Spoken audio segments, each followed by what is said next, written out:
العالمين والصلاة والسلام على رسوله الكريم وعلى آله وصحبه ومن استنى بسنته إلى يوم الدين.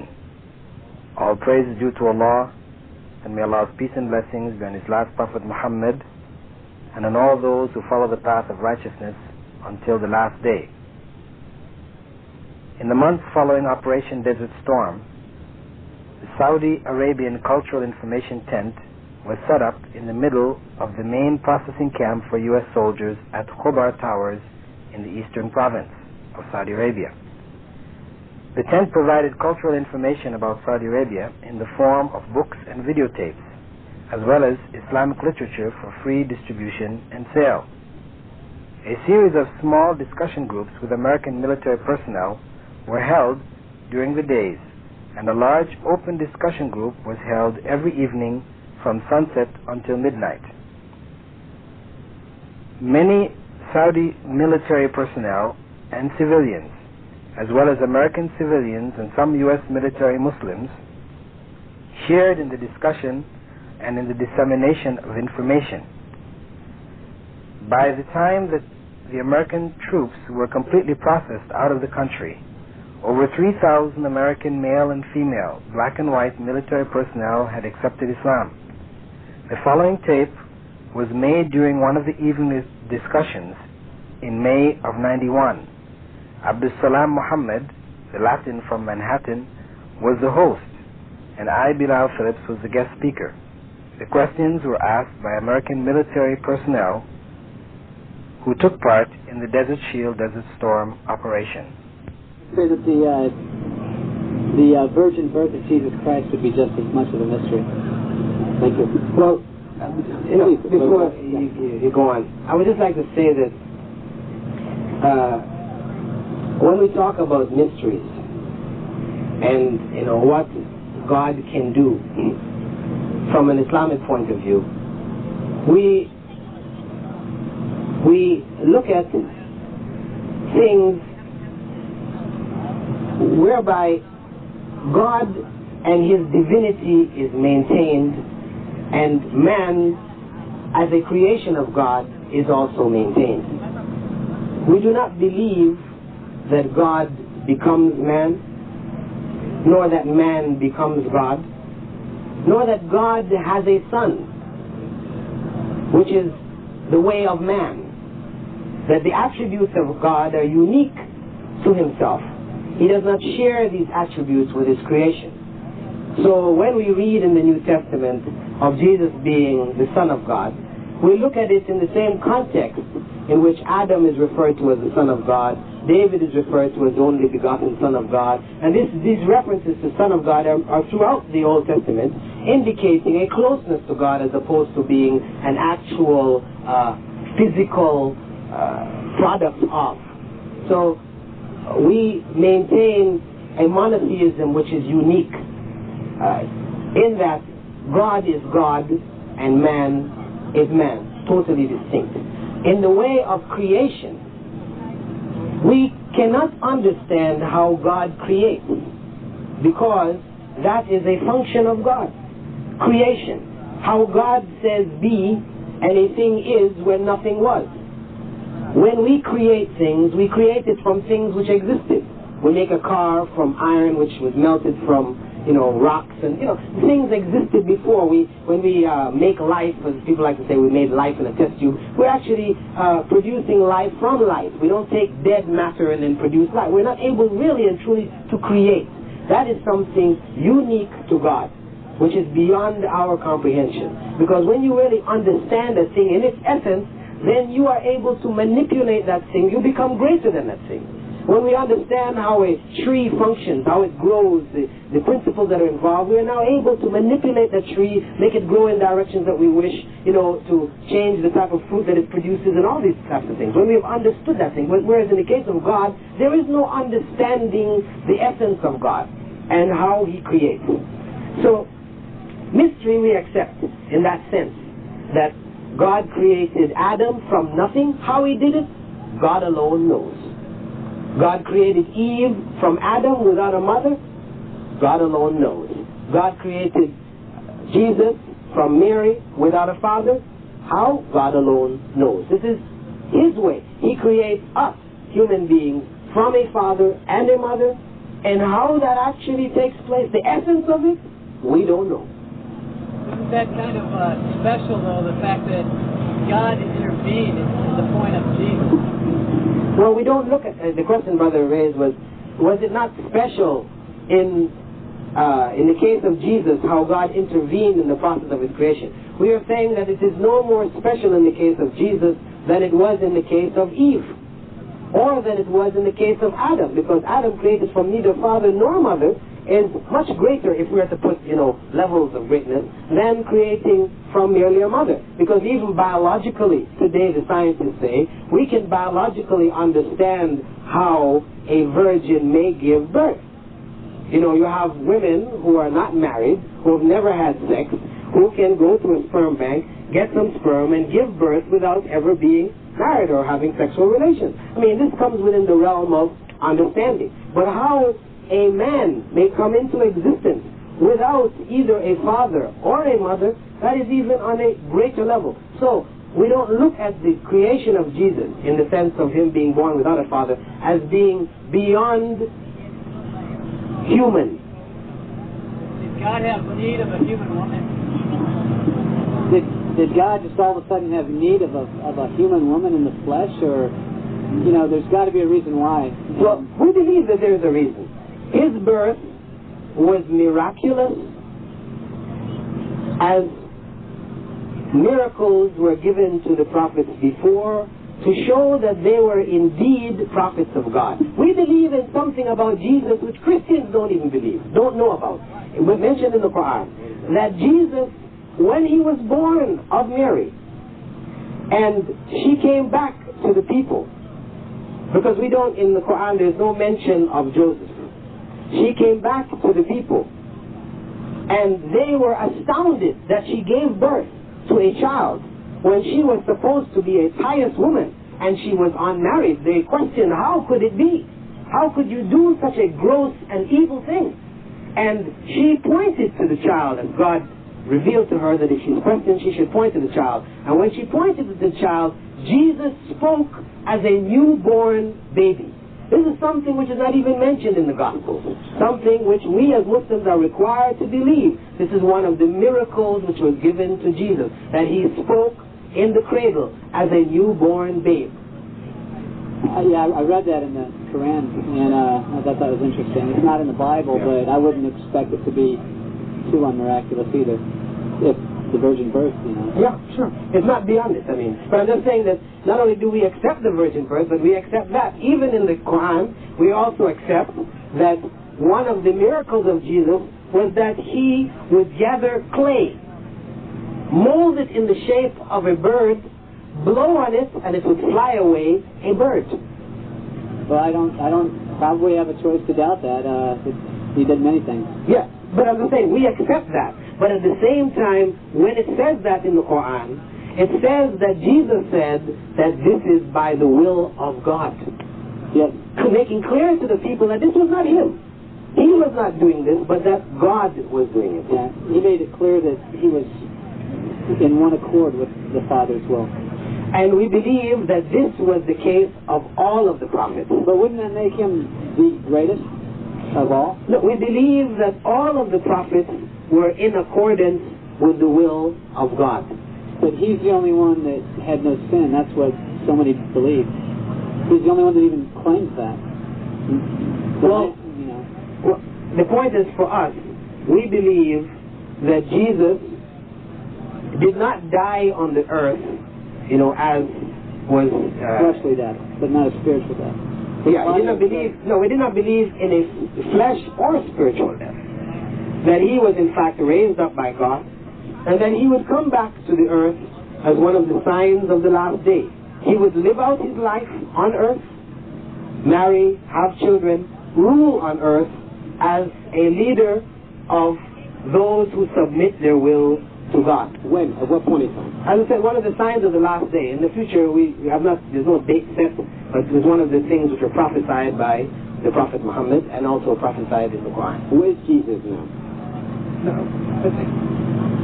We believe that Jesus was raised up by God to a station we are not able to define where, how, etc., etc., but that he is living and will come back down to earth and continue his life and die on earth as a man. That's so close to what I've read, and but if you believe all that, I don't understand why that we can't believe in the resurrection and in his purpose in coming. I don't understand. It's so, I don't know.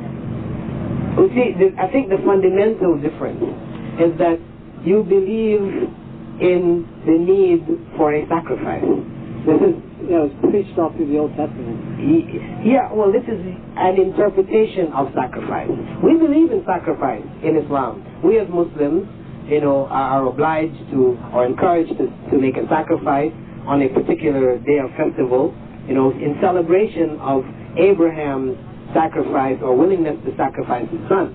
But we don't believe that this is indicative of the need for a divine sacrifice, to cleanse man of his sins. That this sacrifice was in fact, or the sacrifice which is enjoined on people, is symbolic of their willingness to sacrifice what God has given them, recognizing that it is from God for the pleasure of God. Because when we sacrifice the animal is not thrown away, but that the animal is, the body of the animal is given to the poor. We've been given the ability to have an animal, to buy that animal, to have it, and we show our willingness to sacrifice of the wealth which God has given us for the sake of the needy, whose situation is due to the destiny of God, and we recognize that we have a duty to them. This is what we believe of the significance of sacrifice. Yeah, I guess in the Old Testament it talks about maybe not the actual meat of the animal, but the blood of the animal being spattered on the altar as a sense of the cleansing for the sin, or the wrong, or the error. Here we go. Well, I think though the point you're raising in terms of the splattering of the blood, this is a question of interpretation as to whether it was in fact actually cleansing. As his final sacrifice to man. We're talking about the Old Testament. Lord, that isn't the Old Testament. It doesn't include. The Lord became tired. The sacrifice of animals became a stench to the Lord's nose. It had no meaning no more. So I didn't see anything different. I'm just saying. Well, in our context, we don't believe in the Lord becoming tired. This is a human quality. Jesus is on earth. He's all around us. You see the poor. You see the hungry. You see the homeless. And you see those in need. That is Jesus. Jesus is in need. Help those. You're helping Jesus. Remember that. He was the final sacrifice. Through him is the only way you can get to heaven. Okay, well, let's see. God, wait. Now, the only way to get through this tense is checkpoints out of here. All right, let's see. Now, we are not here to preach, nor are we here to be preached to. All right, that's good. One down. Next. All right, question, answers. I'm just trying to have one of these rare occurrences here of a monologue. We really do monologue. Our brother Bilal was doing this, I guess because it was a one-on-one, whatever, but we normally do dialogue, okay? We dialogue with each other. We don't monologue, okay? But my man, he wants to fall out or whatever. Let's try to get different perspectives. Brother was back. Yeah, that's right. You guys don't look alike. I don't know why. It's talking to me. Name, right, and Waco. Specialist Douglas, Pennsylvania. We're in Pennsylvania. Alabama. I have a question about religious leaders. They talk about the Vatican, where the Pope stays, and you have Mecca, which is your home of the Islam, and but the leaders, different religious leaders, are not there, but they're elsewhere. Well, there are no religious leaders per se. The only religious leader who we recognize as being infallible in that sense, right? Because when we talk about the Pope, we're talking about somebody who is recognized in Catholicism as infallible, right? The only person we recognize as being infallible in the sense of religious teachings is the Prophet. And the Prophet, the last of the Prophet being Muhammad, may Allah's peace and blessings be upon him. So he is the only religious leader in that sense who we are obliged to follow. And as such, we don't have any other people who hold a status which may be equal to him, wherein we might want to put them in our what is considered to be the sanctuary of Islam, say Mecca. I just wondered, people like the Shiite Muslims and the Ayatollah, what would his proper job then be, or his proper title? He's not a religious leader, per se. You see, the Ayatollahs, what is known as Shiaism, now you're getting into sort of, details of sectarianism, right? The Shiite religion, per se, is considered a deviation from mainstream Islam. Just as, for example, mainstream Christianity, if we could call that, say, Catholicism, which was the earliest church, it looks at Protestantism as being a deviation from mainstream Christianity. And Protestantism looks at people like the Jehovah's Witnesses and the Mormons as deviation from mainstream Christianity. Similarly, mainstream Islam, 80% of the Muslim world, look at Shiaism as being a deviation from mainstream Islam. It proposes concepts about God which are alien to the basic teachings of Islam as it has been handed down, written in the Quran, in the traditions of the Prophet, etc. And so, naturally, once they've deviated in terms of the actual theology, how they look at God and man, it's not surprising then that you can find amongst them a priest class, wherein the Ayatollah now becomes somebody similar to the Pope. Whereas in mainstream Islam, Orthodox Islam, if you want to call it that, there is no such title. What does Ayatollah mean, actually? What does Ayatollah literally means a sign of God. Arabic? What language? In Arabic, yes. In Arabic. Okay. Yeah. Check. You good to go now? Questions, observations, or comments? Here we go. So I just wanted to say one more thing. You seem real well educated, but it's like you talked of the Prophet Lot earlier, okay? You said that he committed the ultimate sin. No, we don't believe that he did. Okay, but he committed one of the most, one of the worst ones. We believe that that's what's recorded in the Bible. We don't accept it. We don't believe that he did. Okay. We reject it. We look at that as being something written by human beings, which has been interpolated into the messages which were brought by the Prophet. Okay, well, the way I believe, I believe that did happen. But when you talk of the adultery that happened, not the adultery, but the incest that happened then, it was not all on his part, though. It doesn't say anywhere in the Bible that, getting drunk is one of the worst sins. Okay, like me, myself, I'll tell you, I've got, drunk before, and I'm sure there's a lot of people where they don't remember what they did. But if you read in the Bible, it talks about how his daughter set him up for that. So that was not of his will. That was a mistake, as you speak of mistake. That's like a question, can God build a rock so big that he can't lift it? Come on, he wouldn't use his intelligence like that. Well, the point with this is that when you say that he was not responsible, you're saying then that a person who is drunk, who commits a crime, no matter how heinous it may be, he is not responsible. But according to Mosaic law, according to Islamic law, drunkenness is not looked at as an excuse. If you commit a crime, if you murder somebody in a state of drunkenness, if you rape somebody in a state of drunkenness, then you are held to account for that crime, because you're not unconscious. You are still conscious. You still have a will.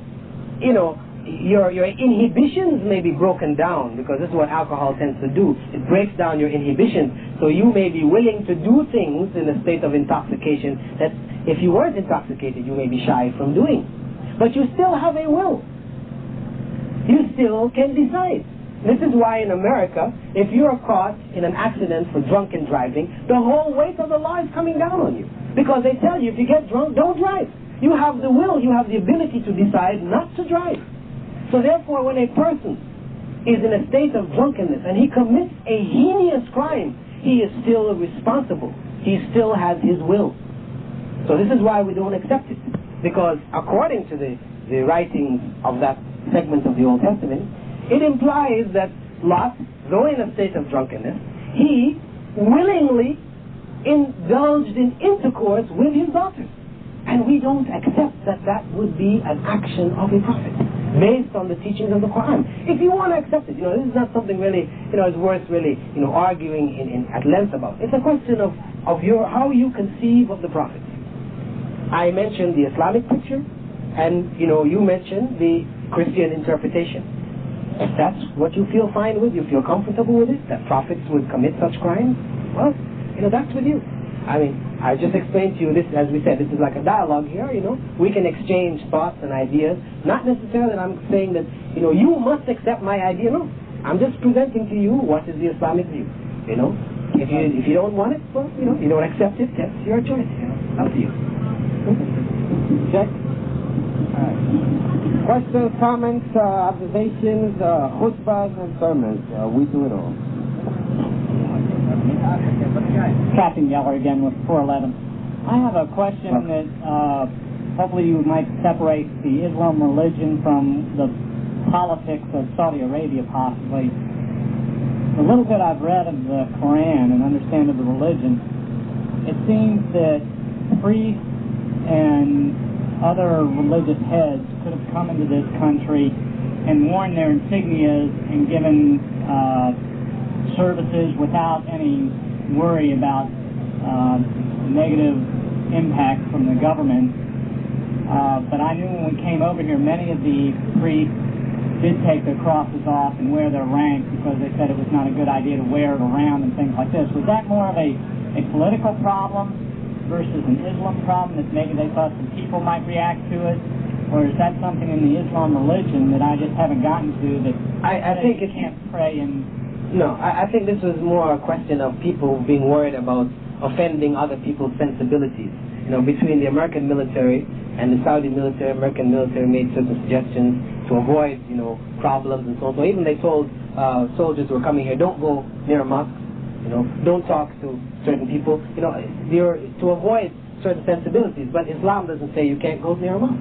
Islam makes it perfectly allowable for you to walk inside of a mosque. Look, if you want to see what's inside of a mosque, you can go ahead and check it out. It's more in that order. Thank you. I appreciate that.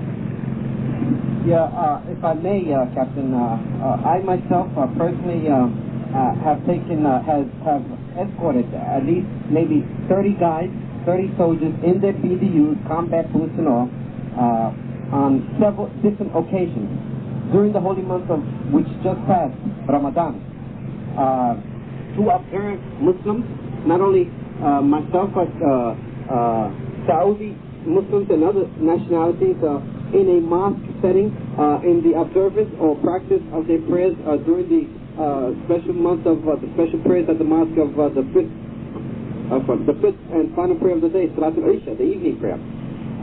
They partook in meals, this, that, and the other, and it was fantastic. It was gorgeous. I mean, they flipped out of their skulls. I mean, they flipped out of their green socks. I mean, green like in dollars, but these green socks you guys are issued, and their combat boots. I mean, they freaked out because they said this is contrary, man, to to the orientation that we received back home.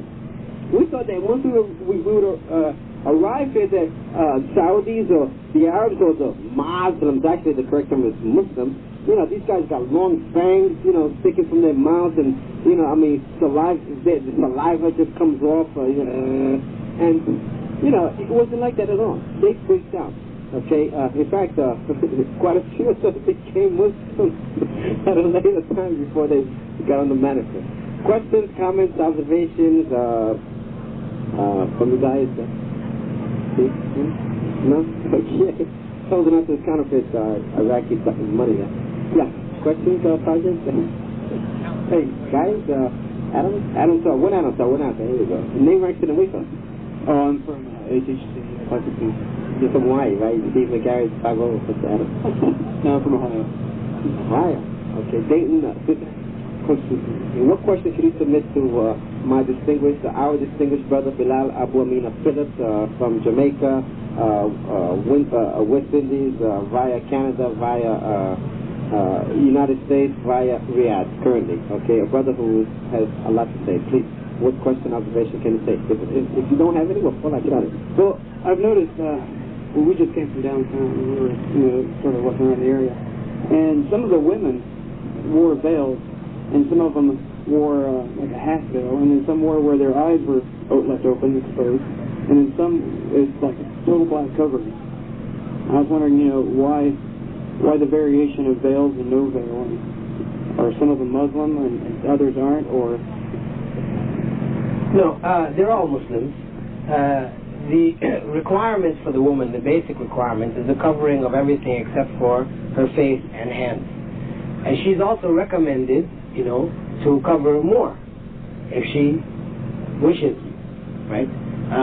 So you will find women taking whatever level they prefer. But the basic, like the bottom line, if you want to say it, is, everything except for faces and hands. And, in fact, this is something which, when you look back in the case of Christianity and Judaism, when you see any paintings that they make of Jesus and the women who are around him, Mary Magdalene and the other, whenever they make these paintings, you find them wearing these veils and covered up everything except for their face and hands. So in fact, you see, this is the continuity of Islam. And Islam is not something which is modified, with each generation. Wherein you find, for example, the nuns of, the earlier times, they used to wear a full habit, they were all covered up. They look just like the Muslims of today. But now as time went on and the dresses got shorter, in the society, their habits got shorter. Till now they're wearing, short skirts and a little thing on their head, and they're looking like everybody else. The religion has modified itself, changed with the changing of time. And that's really not the religion of God. The religion of God is something which is stable. If it was right, then it's right now. Good and evil are not things which are relative. This is really, a basic part of the teaching, what we believe to be the teaching of God. That good and evil are not things which change from time to place, etc., etc. No. The evils of alcohol exist back then, and it exists now. To rape is a sin back then, and it is now. Homosexuality, prohibited by the Bible, was wrong and sinful then, and it is now. Islam doesn't modify and say, well, okay, since there's a lot of homosexuals around today, and they're all clamoring for their rights, now we're going to make, we'll reinterpret the teachings, because we have to give some consideration to them. No, these are sick people, we believe, according to Islamic teachings, they're sick people who should be helped. Brother Bilal, well, being on the topic of homosexuality, lesbianism, maybe it's one of our least liked topics, but it's a common occurrence and trend. It's a growing trend in America and other countries throughout the world. What is Islam's position on homosexuality, lesbianism, and how is it cured, or if it is, or how is it dealt with, or how is it placed in check, and how is it seen Islamically according to the Quran? Is there a penal, stipulation on that?